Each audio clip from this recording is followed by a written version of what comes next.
서로 인사할 거예요. 주의 이름으로 사랑합니다. 오늘 말씀을 보면 주님께서 주신 참된 안식이 무엇일까 우리가 깊이 한번 생각해 보게 됩니다. 쉰다는 것은 우리에게 참 귀중한 시간이죠. 쉬는 것. 만약 사람이 쉬지 않고 일만 하면 능률이 없고 지치게 됩니다. 지금은 이런 말을 잘 듣지 못할 텐데 제가 옛날 국민학교 초등학교 다닐 때에 그때만 해도 북한의 노동에 대해서 말을 할 때 뭐라고 많이 얘기를 했냐면 천삽 뜨고 허리 펴기. 이걸 들어보셨죠? 천삽 뜨고 허리 펴기. 북한의 노동이 그렇게 노동을 한다는 거예요. 삽을 1000번을 푸고 그 다음 한 번 더 허리 편다는 거예요. 말이 천삽이지 뭐 사람 죽으라고 하는 소리가 다르지 않지 않습니까? 노동이라고 하는 거 참 힘듭니다. 요즘 사람들이 열심히 일을 하고 적절한 쉼을 찾아다닙니다. 어떻게 하는 것이 잘 쉬는 것인가 많이 궁리를 합니다. 이곳 다간포는 관광지여서 많은 사람들이 와서 텐트를 치고 쉬고 갑니다. 근데 저는 개인적으로 텐트를 치고 밖에서 자는 것을 별로 선호하지 않아서 저 사람들이 저기서 저렇게 텐트를 치고 자고 가는 게 과연 쉬는 것일까? 하고 이제 스스로 물어보는데 그 사람들은 아마 그게 최고의 쉼일 겁니다. 그래서 와서 쉬고 가는 것일 겁니다. 근데 우리가 혼동하지 말아야 할 것이 하나 있는데 안식하는 것과 노는 것은 분명히 차이가 있습니다.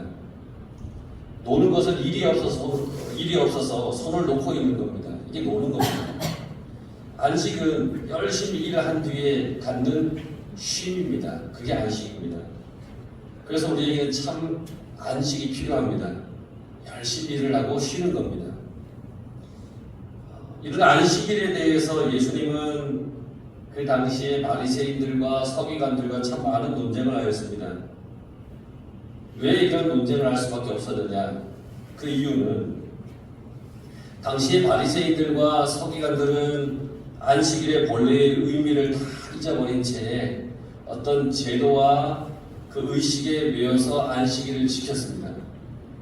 그런데 예수님 자신이 안식일의 주인이라고 말씀하시고 사람들에게 제도와 의식의 어떤 안식일이 아니라 참된 쉼을 주는 안식을 위해 내가 왔다라고 그렇게 말씀하셨기 때문에 바리새인들과 서기관들과 예수님은 항상 안식일에 대해서 논쟁을 했습니다.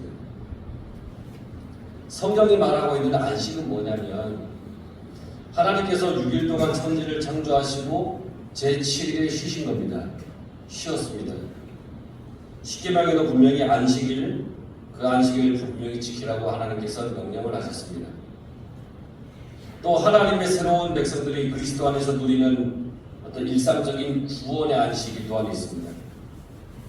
히브리서 4장에 보면 우리가 그리스도 안에서 날마다 평안과 구원의 은혜로 안식을 취한다라고 그렇게 말하고 있습니다. 그리고 천국에서 하나님의 백성들이 누리는 영원한 안식. 이 성경에는 이러한 안식에 대해서 우리에게 설명해 주고 있습니다. 성경이 이렇게 말하는 안식은 어떤 의미냐? 우리에게 참된 평안을 주는 것이고 또 우리에게 참된 기쁨을 주는 겁니다. 우리에게 안식은 참된 평안과 기쁨입니다. 그래서 감사가 넘치는 겁니다. 무거운 짐이 아닙니다. 안식일을 지키는 것이, 안식하는 것이 어떤 무거운 짐을 지고 있는 것이 아닙니다. 성경이 말하는 이 안식은 어떤 안식일에 대한 어떤 제도와 의식에 우리를 묶어서 우리를 꼼짝 못하게 하는 그런 것이 아닙니다. 그런데 오늘 성경에는 바리새인들이 예수님께 따집니다. 예수님의 제자들이 안식일을 지키지 않은 것에 대해서 따집니다. 비난합니다. 그들은 안식일에는 아무 일을 해서는 안 되는데 지금 예수님의 제자들은 안식일에 하지 말아야 할 일을 했다는 거예요. 그 율법의 잣대를 대고 예수님의 제자들을 평가했어요. 1절에 보면 제자들은 율법에 따라서 안식일에 하지 말아야 할 일을 무려 4가지나 범했습니다. 1절에 첫째는 밀 이삭을 잘랐습니다. 추수하는 죄입니다. 둘째는 손으로 밀을 비볐습니다. 타작하는 죄입니다. 셋째는 그 껍질을 입으로 불었습니다. 이거는 뭐냐면 키질을 하는 죄입니다. 그리고 4번째, 이 3가지 모든 행위는 음식을 장만하는 죄에 해당한다는 겁니다. 그러니까 예수님의 제자들이 밀 이삭을 훑어서 손으로 비벼서 후 불어서 먹은 이 행위에 무려 4가지의 안식일에 하지 못할 죄를 범했다라고 하면서 바리새인들이 예수님의 제자들을 비방하고 예수님께 따져 물었던 겁니다. 예수님께서는 그런 바리새인들의 그 비방에 말씀으로 안식일에 대해서 정확하게 가르쳐 주었습니다. 사무엘상 21장의 말씀을 가지고 바리새인들을 가르쳤습니다. 사무엘상 21장에 보면 다윗이 사울에게 쫓겼습니다. 막 쫓겼을 때에 노비라고 하는 곳에서 아히멜렉이라는 제사장을 만납니다. 거기에서 제사장에게 먹을 것을 좀 달라고 요청을 합니다. 그런데 그때 제사장은 일반적으로 먹는 떡은 없는데 여기 거룩한 떡이 있으니까 이걸 먹어라 라고 내어주었습니다. 이 거룩한 떡은 뭐냐면 매주 안식일마다 누룩을 넣지 않고 만든 12개의 떡을 성소에 이 떡상 위에 2줄로 이렇게 놓은 그 떡입니다. 우리가 흔히 알고 있는 진설병이라고 하는 떡입니다. 성소에 놓여 있는 겁니다. 얼마나 거룩한 겁니까? 근데 이 거룩한 떡은, 이 떡을 제사장은 다윗과 그와 함께 있던 소년들에게 먹으라고 내어주었습니다. 달리 다른 떡이 없었기 때문입니다. 배고프다고 하는 그들에게 내주었습니다. 제사장은 제사장만이 먹을 수 있는 그 거룩한 떡, 진설병을 다윗에게 내주었습니다. 그리고 그것이 죄가 되지 않았다라고 얘기를 하고 있습니다. 그 이유는 다윗은 하나님의 마음에 합한 자로서 하나님의 뜻을 수행하고 있었던 겁니다. 그러니까 아히멜렉 제사장이 준 거룩한 떡을 다윗이 먹었다고 해서 그게 죄가 되지 않았다는 겁니다. 그러니까 바리새인들은 성경을 읽고 성경의 내용을 알긴 합니다. 그런데 성경에 나오는 그 다윗의 권위도 이해하지 못했고 또 율법의 규정이 인간의 구원이라고 하는 그런 율법 정신도 제대로 이해하지 못하고 있다라고 예수님께서 바리새인들에게 야단을 치고 있는 겁니다. 주님께서 다윗에 관한 이야기를 하신 후에 안식일의 주인은 나다. 예수님은 다윗보다 더 위대하신 분이기 때문에 안식일의 규정을 해석하고 안식일 규정과 관련된 하나님의 뜻을 다 알고 드러내시는 그런 권위를 가지고 있다라고 예수님께서 말씀하셨습니다. 다윗도 그 제사장만이 먹을 수 있는 떡을 먹었는데 그것이 죄가 되지 않는다고 했으니 다윗보다 더 위대한 예수님께서 안식일에 대해서 규정하고 그 뜻을 이야기하고 해석하는 것은 당연한 것이다. 그런 권위를 가지고 있다라고 바리새인들에게 말했습니다. 배가 고파서 거의 죽을 지경이라면 안식일이라 할지라도 먹을 것을 찾아서 먹어야 살게 되는 겁니다. 먹지 않으면 죽을 수도 있습니다. 그런데 안식일의 규정을 따라서 아무것도 해먹지 못한다면 그것은 참된 쉼이 있어야 할 안식이 아니라 괴로움과 고통의 날이 되는 게 분명합니다. 바리새인들은 율법대로 안식일을 지키려고 했던 겁니다. 그런데 율법은 엄연히 하나님께서 사람을 살리고 죄에 짓지 않도록 하기 위해 만드신 겁니다. 그런데 바리새인들은 오히려 율법의 잣대를 들이대어서 사람이 죽든지 말든지 상관하지 않았습니다. 안식일에 사람이 죽을 수도 있는데 그냥 그대로 내버려 두었다는 겁니다. 우리가 선한 사마리아인의 비유에 대한 이야기를 알고 있습니다. 제사장과 레위인은 강도 만난 사람을 보았습니다. 거의 죽게 된 사람을 보았습니다. 그런데 그냥 지나쳤습니다. 그 이유는 뭐냐면 피 묻은 사람을 만지면 부정해진다는 겁니다. 그래서 지나쳤습니다. 율법 때문에 그 사람을 도와주지 않고 지나쳤습니다. 그래서 그 사람이 죽든지 말든지 상관하지 않았습니다. 하지만 이방인이라고 손가락질 당하던 사마리아 사람은 그 사람을 죽어가는 사람을 데리고 여관에 맡기고 자기 돈을 더 내면서까지 그를 보살펴달라고 그렇게 요청하였습니다. 누가 사람을 살린 사람일까요? 율법대로 행한 사람이 잘한 것일까요? 아니면 율법은 없지만 양식대로 하나님의 심정대로 행한 그 사람일까요? 하나님은 오늘도 우리에게 말씀하십니다. 뭐라고 말씀하시느냐? 어떤 법보다 긍휼과 자비의 법이 우선해야 한다. 그렇게 말씀하고 계십니다. 여러분, 긍휼과 자비의 마음으로 살아가시길 바랍니다. 안식일에 제자들이 밀이삭을 잘라먹은 사건에 이어서 예수님은 안식일에 손 많은 그 사람을 치료하는 사건을 보여주십니다. 예수님께서 밀이삭 사건에서 안식일의 주인은 예수님이라고 하는 그 권위를 말씀으로 밝혔다면 이 손 많은 사람의 사건에서는 자신의 권위를 행동으로 보여주십니다. 회당에서 예수님께서 가르치실 때에 거기 오른손 마른 사람이 옵니다. 오른손이 말랐습니다. 오른손이 말랐다는 것은 굳어간다는 겁니다. 오른손이 굳어가는 겁니다. 정확하게 얘기하자면 왜 굳이 오른손이라고 얘기를 했을까? 그것은 기본적인 생활을 하지 못할 정도로 장애를 가진 것을 강조하기 위함입니다. 성경에서는 오른손은 굉장히 중요합니다. 오른쪽은 굉장히 중요한 의미를 상징합니다. 그래서 이 오른손이 보수게 있다는 것은 기본적인 생활을 하지 못한 그런 사람이라는 겁니다. 그만큼 심각한 상태의 사람이라는 겁니다. 그러면 오른손이 마른 사람이라면 그 사람의 사정이 얼마나 딱한지 알 수 있잖아요. 그런데 그런 사람을 서기관과 이 바리새인들은 예수님을 고발할 증거로 삼고자 했다는 겁니다. 뭐냐?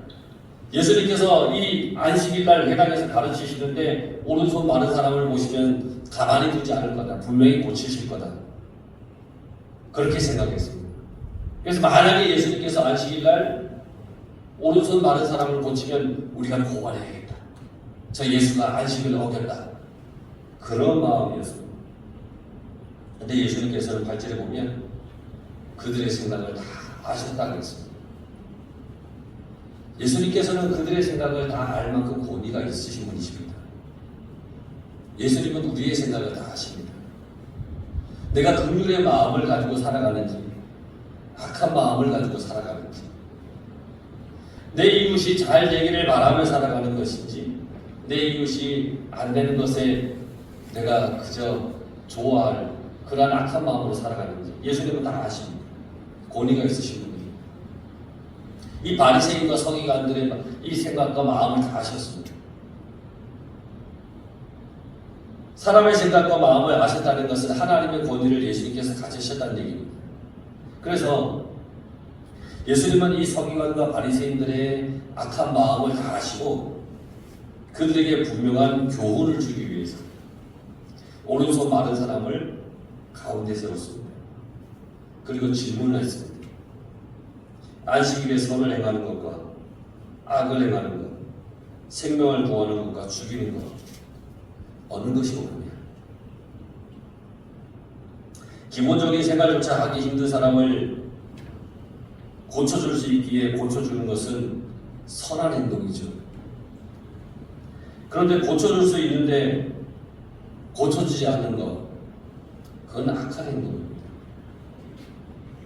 선을 행할 능력이 있으면서도 선을 행하지 않는 것은 적극적으로 악을 행하는 것과 마찬가지입니다.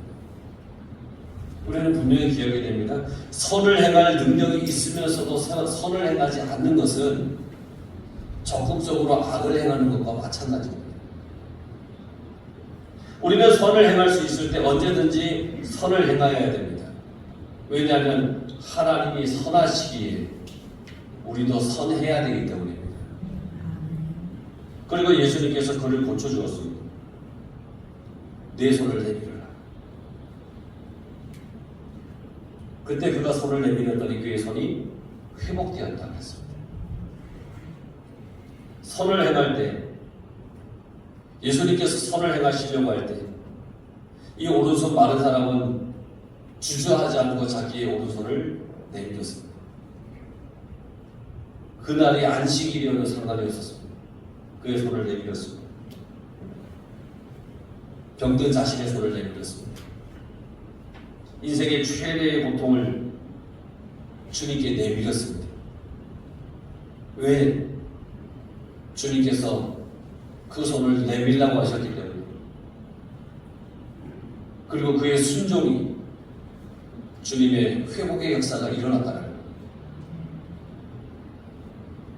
여러분들 향하여 주님께서 말씀하십니다. 네 오른손 내밀라. 너 어떤 문제가 있어? 그 문제 내 앞에 내밀어. 여러분 그럴 때 주님 앞에 여러분들의 문제를, 나의 손을 주님 앞에 내미시길 바랍니다. 순종으로 내밀면 주님의 역사가 일어나는 겁니다. 주저하면 주님의 역사를 우리는 만나지 못합니다. 우리 주위에도 이렇게 회복되고자 하는 사람들이 얼마나 많습니까? 병이 들어서 병든 몸이 회복되고자 하는 것, 또 인생의 문제가 있어서 그 인생의 문제가 회복되기를 원하는 사람, 마음의 상처가 있는 사람, 참 많은 고민과 문제로 어려워하면서 그것이 회복되기를 원하는 사람들이 얼마나 많은지 모릅니다. 그들을 회복시켜 고쳐주기 위해서 주님이 오셨습니다. 그래서 주님은 회복시키고 고쳐야 할 그때가 안식일이든 아니든 상관없이 그들을 만져주시고 고쳐주시는 분입니다. 생명을 살리고 선을 행하는 일에는 장소와 때가 따로 구별된 것이 아니라는 겁니다. 만약에 장소와 때를 구별해야 한다면 우리는 절대로 선을 행하며 살 수가 없을 겁니다. 우리 주위에는 안식일이든 아니든 때와 장소와 상관없이 자기 문제를 해결함을 받고 싶어하는 사람들이 참 많이 있습니다. 그래서 사랑이라고 하는 것은 가만히 있는 수동적인 것이 아니라 앞서 나가서 도와주는 능동적인 것이라야 합니다. 우리가 사랑을 베풀 때에 내가 앞서 나가서 능동적으로 베풀어야 되는 것이 사랑이라는 겁니다. 예수님이 그러하셨습니다. 예수님은 안식일과 관련해서 안식이라고 할지라도 그날에 선을 행하여야 한다면 선을 행하시고, 생명을 살려야 한다면 생명을 살리고, 사랑을 나눠야 한다면 사랑을 나눠야 하는 것이다 라고 가르치시기 위해서 다윗의 예를 들으셨고 오른손 마른 사람을 고쳐주신 겁니다. 우리 보고 그렇게 하라고 가르쳐 주신 겁니다. 우리는 사랑을 나누고 베풀어야 할 때 머뭇거리지 말아야 됩니다. 지금 이 상황이 어떻고, 지금 이 여건이 어떻고, 환경이 어떻고, 그런 것을 따지지 말고 정말 이 사람이 사랑이 필요하고 도움이 필요하다면 언제든지 어느 때든지 그렇게 하라고 하시는 겁니다. 구원의 소식을 전할 때도 마찬가지입니다. 머뭇거리지 말라는 겁니다. 생명이 주님께 있기 때문에 항상 우리는 주님의 말씀을 전해야 됩니다. 죽음의 길로 걸어가는 사람들을 보면서 구원의 이 복음을 전하는데 머뭇거려서는 안 된다는 겁니다. 시기가 안 맞다는 변명을 하지 말아야 됩니다. 때가 아니라고 하는 핑계를 대어서도 안 됩니다. 주님은 몸소 선과 사랑을 행하시고 생명을 주셨습니다. 안식일에 이 일을 하신 예수님을 바리새인들과 서기관들이 궁지에 몰아세우려는 의도를 가지고 있다라 할지라도 그것을 알고 계심에도 불구하고 주님은 그것을 신경 쓰지 않았습니다. 왜냐? 어떤 것이 더 중요한지를 알고 계시기 때문입니다. 하나님께서 안식일을 주신 것은 참된 쉼 때문입니다. 그날의 병을 고쳐야 참된 쉼을 얻는 사람이라면 그날의 병을 고쳐 주어야 되는 것입니다. 그날 먹어야 참된 쉼을 얻는 사람이 있다면 그들에게 먹을 것을 주어야 하는 겁니다. 법을 어떻게 어떤 의도로 적용하느냐에 따라서 평화가 임하기도 하고 폭력이 임하기도 하는 겁니다. 제가 공인근무를 할 때에 동해시에 주정차 단속을 위한 계도 기간이 있었습니다. 그때 법을 지키지 않은 많은 차량들에 대해서 법을 지키도록 계도를 했습니다. 주정차. 지금으로부터 대략 한 20년, 25년 전이니까 주정차를 아무 데나 막 했습니다. 그걸 하지 말라고 계도를 했습니다. 그걸 계도하는 기간이 한 달이었습니다. 근데 한 달 동안 계도하는 게 너무 짧은 기간이었죠. 그래도 한 달 후에는 이제 주정차를 불법으로 하면 이제 범칙금을 부과를 해야 되는 겁니다. 시간적인 여유를 가지고 계도할 의도로 법을 말해주면서 지킬 것을 당부할 때에 사람들이 그러겠다고 조심하겠다라고 이렇게 대답을 합니다. 그러나 한 달이 지났기 때문에 이제 무조건 범칙금을 내라고 강제적으로 범칙금을 집행을 하면 그때부터는 막 부딪히는 겁니다. 왜냐하면 한 달이 짧잖아요. 못 듣는 사람이 있습니다. 법이라고 하는 것이 어떤 거냐? 어긴 사람을 곤란하게 만들기 위한 목적이 아니라 질서를 지키기 위한 목적이라는 것을 항상 기억한다면 이 법 정신을 잘 아는 겁니다. 율법 또한 사람들이 죄에 빠지지 않도록 계도하는 역할을 하는 겁니다. 죄에 빠지지 않도록. 율법을 주신 하나님의 뜻을 제대로 깨닫는다면 우리는 하나님을 믿으면서 사는 삶이 참으로 즐겁고 기쁨이 넘치게 될 겁니다. 안식일에 밀을 먹고 병자를 고쳐주는 것이 하나님의 뜻을 어긴 것이 아닙니다. 오히려 하나님의 속성인 그 사랑을 행하지 않는 것이 하나님의 뜻을 어기는 겁니다. 성지순례를 갔을 때 엘리베이터를 타고 7층을 가야 되는데 엘리베이터가 내려오지 않습니다. 근데 가장 오른쪽에 있는 엘리베이터가 사람들이 하나도 안 타는 겁니다. 근데 엘리베이터가 서 있는 겁니다. 그래서 탔습니다. 버튼을 7층을 눌렀는데 눌러지지 않는 겁니다. 그러더니 문이 스르르 닫혔습니다. 2층에 갔습니다. 문이 열렸습니다. 한 1, 2분 열려 있었습니다. 다시 닫혔습니다. 3층에 올라갔습니다. 다시 1, 2분 문이 열려 있다가 또 닫혔습니다. 그래서 7층까지 그렇게 10여 분간 올라갔습니다. 알고 봤더니 유대인들의 안식일이어서 그날이 그 엘리베이터는 유대인들이 전용으로 타는 거였습니다. 매 층마다 다 서게 하였습니다.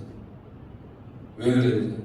엘리베이터의 버튼을 누르는 것도 일하는 거라고 누르지 못하게 그렇게 매 층마다 섰던 거였습니다. 그것도 몰랐습니다.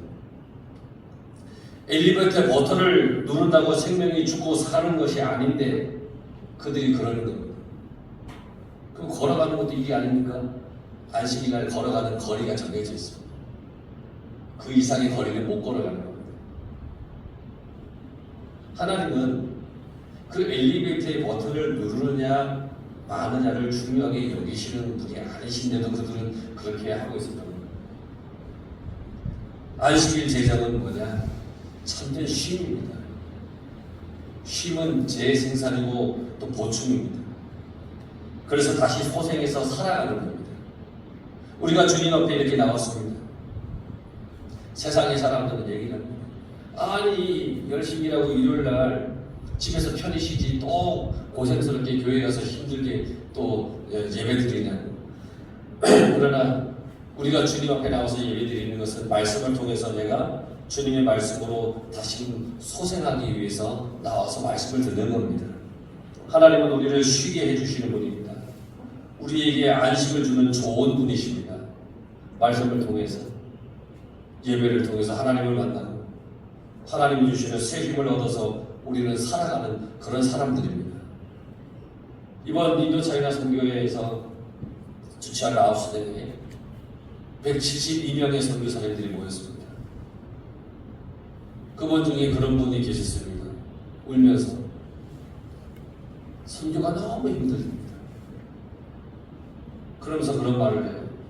1년에 한 번 이 대회에 참여하여서 3박 4일 이렇게 다른 선교사님들과 함께 축구도 하고 선교지도 방문하고 교제도 나누며 이곳에서 새 힘을 얻습니다.